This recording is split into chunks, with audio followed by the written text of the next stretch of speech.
Today on Blue 58, the Packers beat their old rivals and took the all-time lead for wins in the NFL. Larger stories about the season aside, it's hard not to love taking another one off the Bears. Blue 58! Hello and welcome to another episode of Blue 58, the one and only podcast of thepowersweep.com. I am your host, John Meerdink, happy to be with you here for another episode. Before we dive into today's discussion, I want to hear what you have to say about the game. Just a reminder that you can click the link in the episode description here and send your thoughts to us via SpeakPipe. It is easy, and you get to be a part of Blue 58, and I want to hear your voice. So click that link, let us know what you thought of this win, and we'll feature you in an upcoming episode. What happened today? It's a weird thing to say this season, but the Packers outlasted a team, and that team just happened to be the Chicago Bears. It's been a while since the Packers have really just relied on their depth, their talent, and their execution to get a win. But that's what happened today. The Packers looked like a deeper team. The Packers looked like a better team. And the Packers looked like a team that just had things more together. Now, there are caveats to each of those three things, too. The Packers did look like a deeper team, but that's probably just because they were the less injured of two very injured teams. Yes, they looked like a better team, but that's only because the Bears spent the second half almost exclusively getting in their own way, on offense and defense. And yes, they looked like a team that had things more together. But again, they're winning that by default this week because the Bears kind of self-destructed in the second half. 2 interceptions and a blocked field goal. That'll about ruin anybody's day. Throw in a fumble in the first half that ends another possession. You're already down 4 possessions there. That's a tough game to win if you're the Chicago Bears. But on the Packers side, it's still a win. And that's been pretty rare this year. Just the 5th time in 13 tries. I'm not sure if this game is really more a reflection on the Packers or on their Bears, but the Packers got the win. They got that win by getting plays from their guys who needed to contribute them when the Packers needed to have them most. A.J. Dillon showed up in a big way when Aaron Jones was hurting. Aaron Rodgers did just enough. Christian Watson was around whenever you needed him and provided the biggest of big plays. A touchdown on a 4th down and a long touchdown when the Packers were trying to put things away in the second half. Jaire Alexander had a rough start, but a strong end. And Adrian Amos coming downhill with a couple really nice tackles. Throw Kenny Clark in there too. In the first half, he blew up a couple plays. He looked a little bit more lively than we've seen of him from the past month and a half or so. Of course, this wasn't a perfect game, and we've mentioned that a couple times here already. Aaron Rodgers, in particular, was not perfect. He had a couple of missed throws. He looked sore. He looked like he was a guy who had hurt ribs. I'm not sure what painkiller he was on. He might have needed something stronger than ibuprofen today, but there were a couple throws that he missed that looked like throws that a guy with sore ribs probably would have missed. The one that comes to mind off the top of my head is a check down in the flat on the left side of Randall Cobb.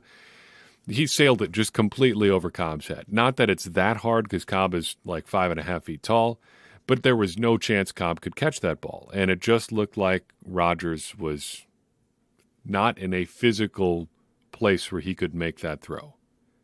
Also, it was super windy in this game, and I think the wind was a factor in some of the deep passing today.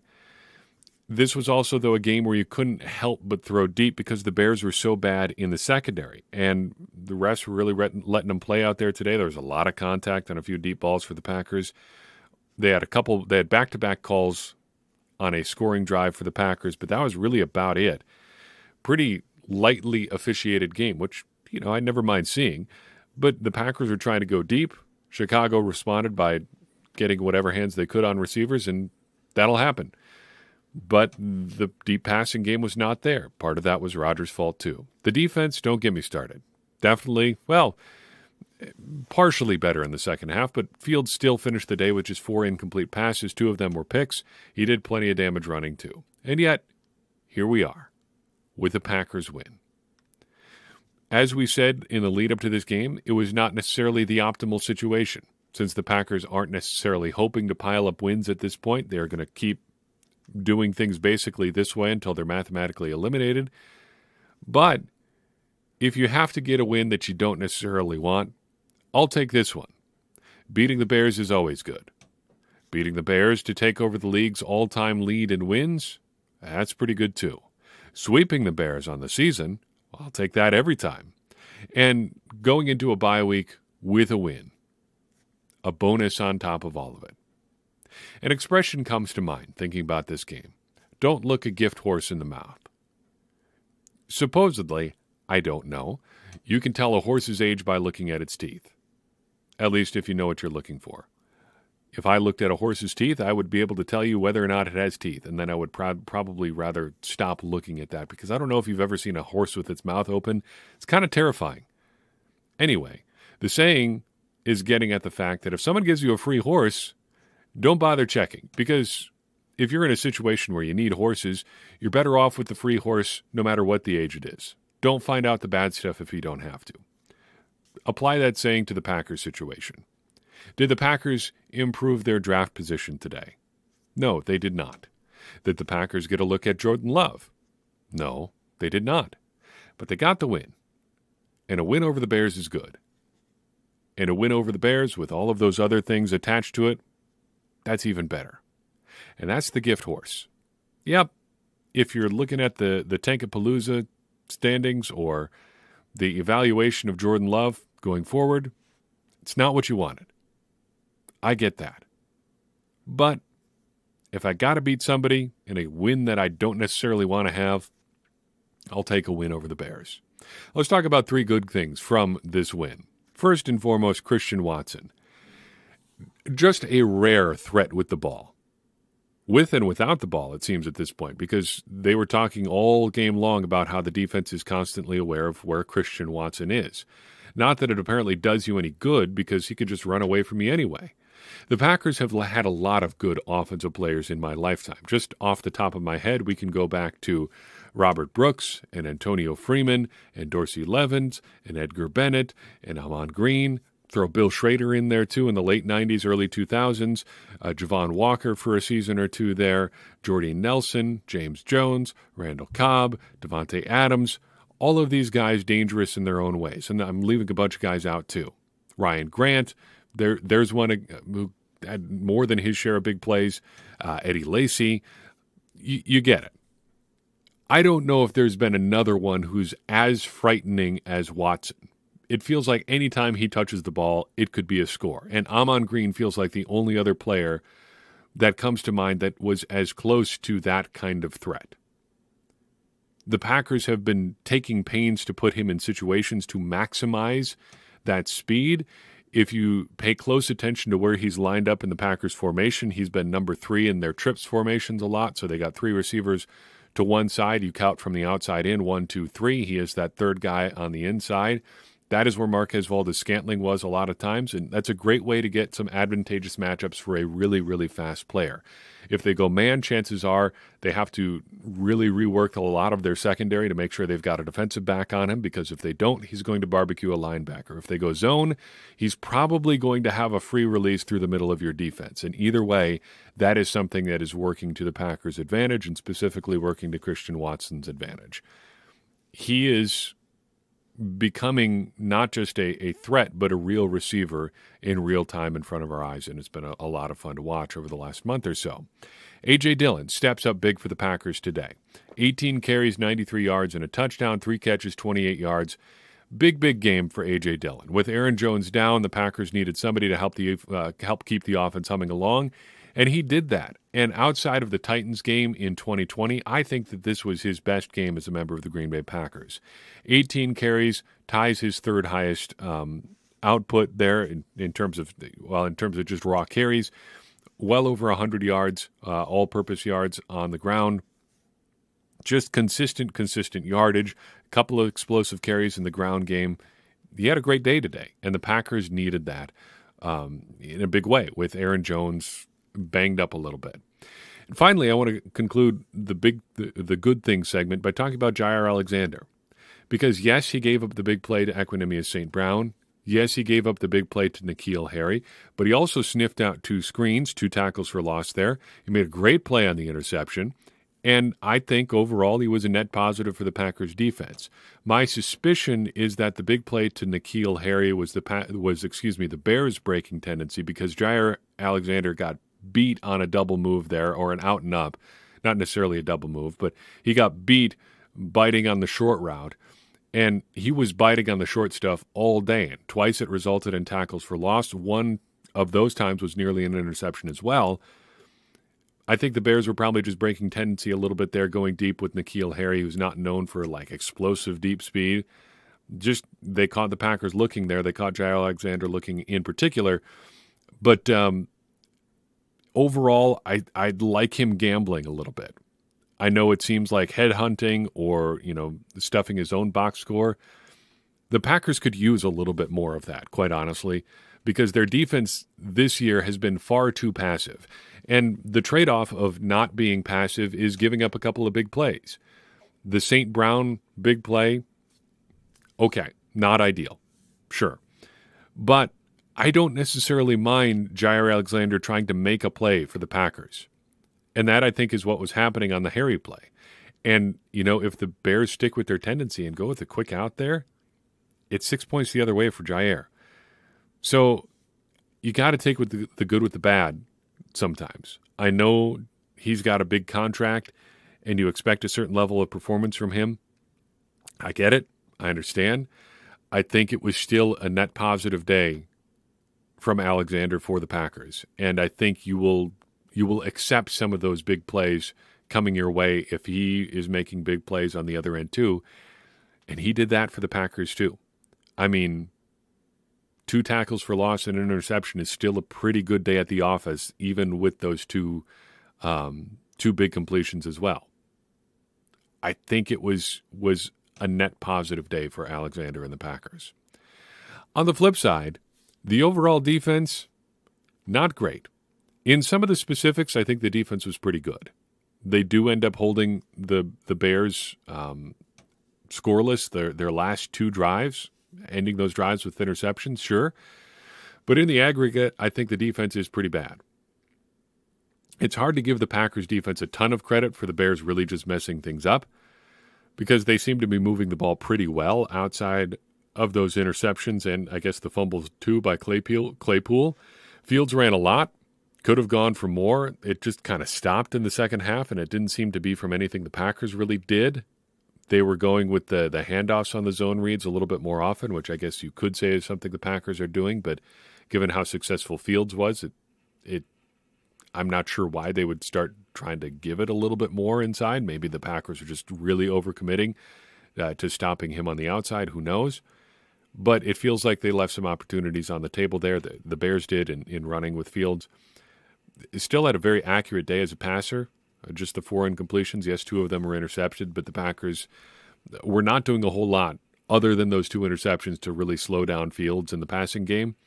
And really, they just got very little pressure on Fields, which is something that he has allowed to happen a lot this year. He's one of the most sacked quarterbacks in football. The Packers, you wouldn't know that from what the Packers were doing to him, because they couldn't get after him today at all, no matter what they were doing. They had a couple pressures, just kind of fluky sorts of things, but it was nothing regular. And I think it shows one thing, that they're really missing Rashawn Gary, but shows another in that Joe Barry is not particularly creative with finding ways to get pressure on a guy who allows himself to be pressured a lot by doing things that would spring guys other than Rashawn Gary. Yes, Rashawn is the Packers' best pass rusher and probably their best defensive player, but those other guys are getting paid too. They're professional football players for a reason. Figure out something that you can do with the other warm bodies that you got on the field. You can't just pack it in and say, well, Gary's gone. What do we do now? Somebody figure something out. No, you figure something out. That is your job, figuring things out. The only other real big negative here, other than some offensive inconsistency that I think had more to do with David Bakhtiari being out and Aaron Jones getting banged up, was the kickoff return situation. Now, Keyshawn Nixon must have a green light on every single return because he was taking them out pretty deep, and I'm not sure that's a good idea because the Packers got possession off a kickoff 5 times in the Bears game. Here's where they took over on those possessions. Their own 18 to open the game, their own 30, their own 25 off a touchback, their own 20, and their own 18. Now, a touchback gets you to the 25 every single time, so adding up and subtracting, I guess, the yards above or below the 25, it looks like Keyshawn Nixon's returns cost the Packers 14 yards of net field position. That is not ideal for an offense that really struggles to move the ball. Seems like we're nitpicking a little bit there, but it is the sort of thing that you should watch, I think, on a week-to-week basis, and something we should probably chart a little bit. Where were the Packers in net kick return yards on the game today? They were minus 14. What does it mean? What does this game mean? I wish I had something for you here, because I don't really know. It means that technically the Packers are not mathematically eliminated from the playoffs, but the playoffs are still a very distant dream. The Vikings won, but didn't clinch the NFC North yet, but the Packers aren't catching them anyway, so don't worry about that. It's not like the Packers are going to make up that much ground, I would think. The playoff odds, the Packers' playoff odds, are all the way up to 4% now, still less than 1 in 20. In terms of the big picture, I don't think this game means a whole lot other than that the Packers are not finally eliminated from the playoffs yet. However, it does mean that the Packers are not finally eliminated from the playoff yet, which, if you are inside Lambeau Field, means that you get to keep doing things the way that you've been doing them. If you're outside Lambeau Field, it means that if you just want to see Aaron Rodgers play, you get to see him probably after the bye week. If you're hoping for more Jordan Love, you're probably going to be waiting a little bit longer. What comes next for the Packers? Well, next up is a bye for the Packers. Now, in theory, this is where they would have been getting ready for a real run to the playoffs. Now it's time off and more waiting because there's a bunch of the Packers season that is out of the Packers' hands now.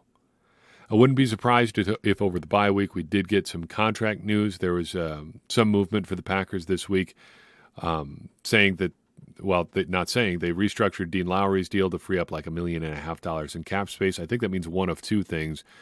One, they're going to try to extend somebody, and if you're looking at likely extensions, that's probably Elton Jenkins or Rashawn Gary, or they're going to put a bunch of guys in injured reserve, and they need the cap space to bring in replacements. I'm hoping it's the former because that's more interesting.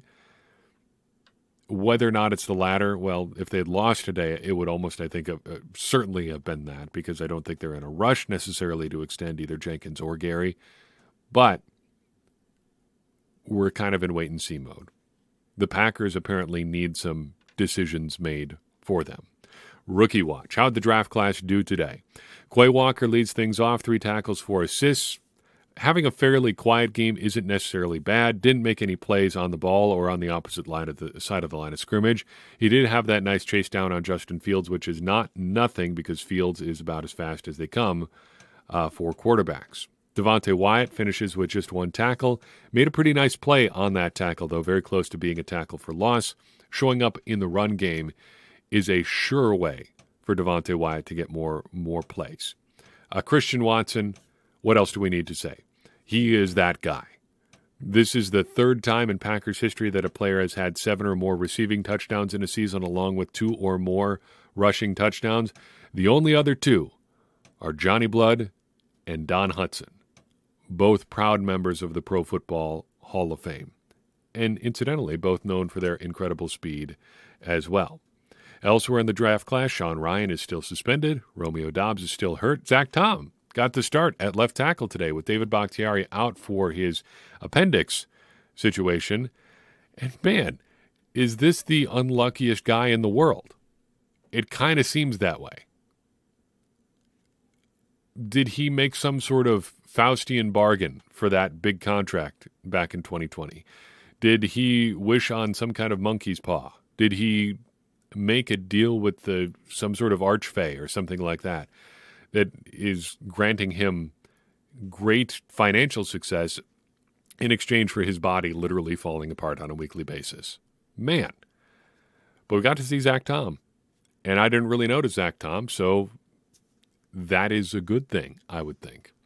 JJ Enagbare, quiet day for JJ. 1 tackle, 1 assist. Nobody really got to Fields on the day, so I'm not really going to count that against Enagbare all that much. But after a few strong weeks, it was a bit of a down week for Enagbare. He got suckered real bad on the read option touchdown by Justin Fields.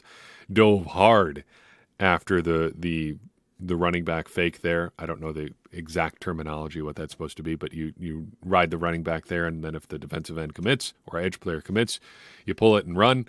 Well, JJ committed pretty hard, and that left a big gaping hole for Justin Fields to run through, and run through it he did. Now, Keyshawn Nixon still should have made the tackle, but it would have been a lot easier to string that play out if Enagbare didn't go so hard after the fake.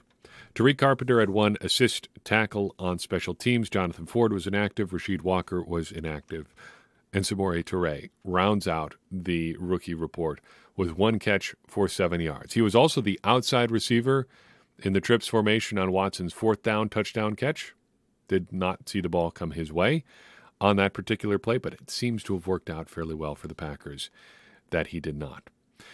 Other thoughts and observations before we let you get on with your Victory Monday. Let's start, as we always do, with the uniform breakdown. Packers looking good on the road. I give this 3.5 out of 4. It's about, much like last week, about as good as their road uniforms can look. Natural grass is always going to be awesome. A December game at Soldier Field always tends to look pretty good on the Packers. I don't have any complaints here. The Bears. I give the Bears a 4 out of 4 here.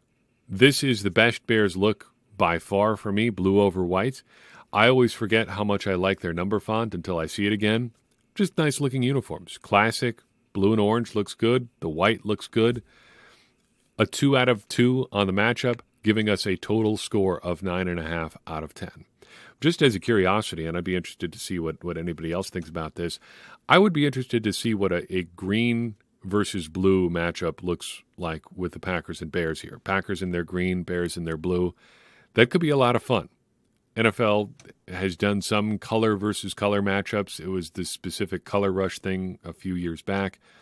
But I would like to see a situation where the Packers can wear their traditional home uniforms against the Bears' traditional home uniforms.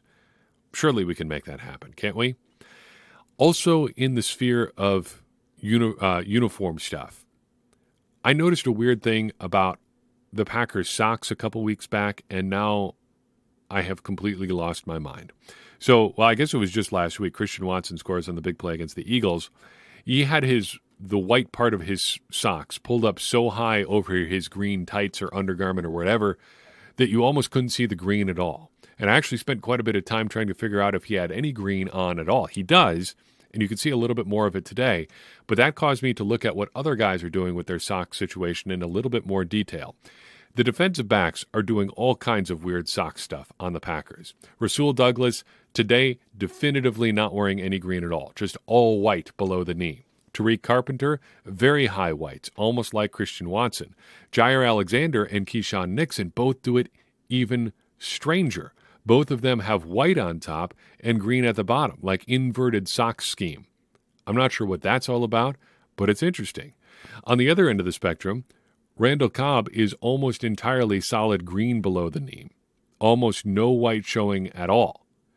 And I can hear you saying, John, who cares? Why do you care? And you know what? You are absolutely correct. I am a broken man. My brain is broken. I'm thinking about the wrong things. Luke Getsy appeared to call a timeout for the Bears from the sideline. I looked this up because I thought it was weird when it happened, but he is not supposed to be able to do that. But I wonder if they give some leeway now to guys who are calling plays because not all head coaches call plays. To be clear, this is not a big deal, but I just was interested in it, so I looked it up. Here's what the rule says about who can call timeouts in the NFL. From Section 5 of the official NFL rulebook, timeouts. Article 1, charged team timeouts. The referee shall suspend play while the ball is dead and declare a charged team timeout upon the request for a timeout by the head coach or any player, not a substitute, to any official. If an assistant coach signals for a timeout and it is inadvertently granted, the timeout will stand. So, to recap, Luke Getsy is not supposed to be able to call a timeout for the Bears, but he did. The refs grant it.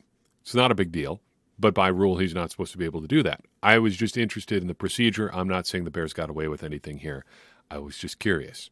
Christian Watson is going to get a bunch of headlines for the Packers. Obviously, he should. Had a tremendous game. He's a tremendous player.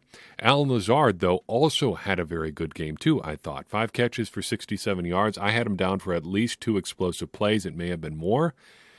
Just his old, reliable self and constantly moving the chains for the Packers.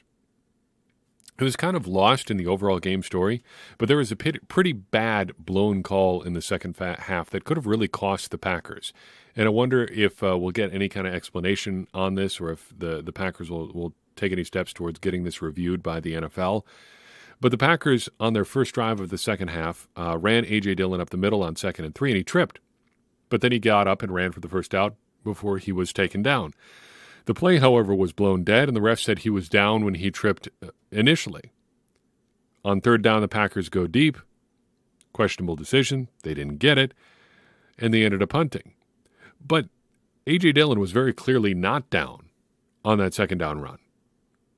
And Aaron Rodgers got really mad at the sideline about apparently that they didn't challenge the play, but I'm not sure they could have challenged it anyway because the refs blew that play dead so quickly. But where's the eye in the sky there for the Packers on that one? We've seen a couple times over the past couple of weeks where there's a play where there's some discussion. Is it close? Is it not? Whatever. And suddenly the refs come back out on the field and reverse things. Presumably because they got some extra input from either the replay official or from the NFL Central, whatever, officiating video review place. Why didn't that happen in this situation? Was an easy play to get right. You've got the video evidence. It seemed pretty clear. Was it just because the refs blew things dead so quickly? I would hope that wouldn't be the case, but I suspect it probably was. Small bright spot on the Packers defense. Justin Hollins had another nice little pressure on Justin Fields. Nice little move. Ended up with him forcing Fields out of the pocket to his left. Quay Walker ends up chasing him down. Nice little play. He has had, I think, more impact on the Packers pass rush over the past 2 weeks than a guy like Jonathan Garvin has all year. Back on the offensive side of the ball, on A.J. Dillon's touchdown run, Sammy Watkins had a key block on the outside on the left side. And I think this is lost in his overall bad season, but that was a key part of why the Packers wanted Sammy Watkins. He has always been a very good run-blocking wide receiver, and he was blocking quite well on that run by A.J. Dillon, and it was a big part of why he scored on that play. We'll conclude by talking about a couple career milestones here. Keyshawn Nixon gets the interception. That was actually the first interception of his career. Jair Alexander gets an interception too. He is now up to 4 on the season. That is a career high for Mr. Alexander. Well done there. And Aaron Jones has now broken the 5,000-yard mark in terms of rushing yards for his career. Not too shabby, especially in a day where he did not play overly much. He now sits at 5,010 yards for his career. He needs just 15 yards to pass John Brockington for 3rd in Packers history. And now he'll probably get a chance to do that when the Packers take the field against the Los Angeles Rams after the bye. Not too bad for a 5th-round pick. Again, is it what is necessarily best for the Packers for them to be winning these games? With the odds so long of them making the playoffs, I would say probably not. And yet, this is all supposed to be for fun. You and I are supposed to have fun when we're watching the Packers. And you know what's fun for me? Watching the Packers win football games. I know it's not as good for the team as optimizing your draft position and things like that. But you know what's not fun to watch? Optimizing your draft position. Trying to figure out a way to get the best theoretical draft pick for your team. Yes, I know that's part of, getting a good team in the future. I get all that. I understand it. I've run the numbers. I've done the math. I understand what a win does for your draft positioning. But it's more fun to beat the Bears than think about that kind of stuff. And there are so many other variables that go into who gets picked where and all those sorts of things. Who are you really missing out on anyway? The Packers aren't going to be picking first overall. They're not going to get the super-duper ultra-premium draft pick. If it's the difference between picking 9th and picking 12th, so be it. Let's go out and beat the Bears. And that's what the Packers did today. That's all I've got for you in this episode of Blue 58. I appreciate you tuning in. I would appreciate it even more if you would take a second and share this episode with someone you think would enjoy it as well. It's going to help more people find the show and get more people involved in this conversation that you and I are having about the Green Bay Packers, which in turn is going to help all of us, me included, become smarter Packers fans. And as I always say, smarter Packers fans are better Packers fans, and better Packers fans are what we all want to be. I'm your host, John Meerdink. We'll see you next time on Blue 58.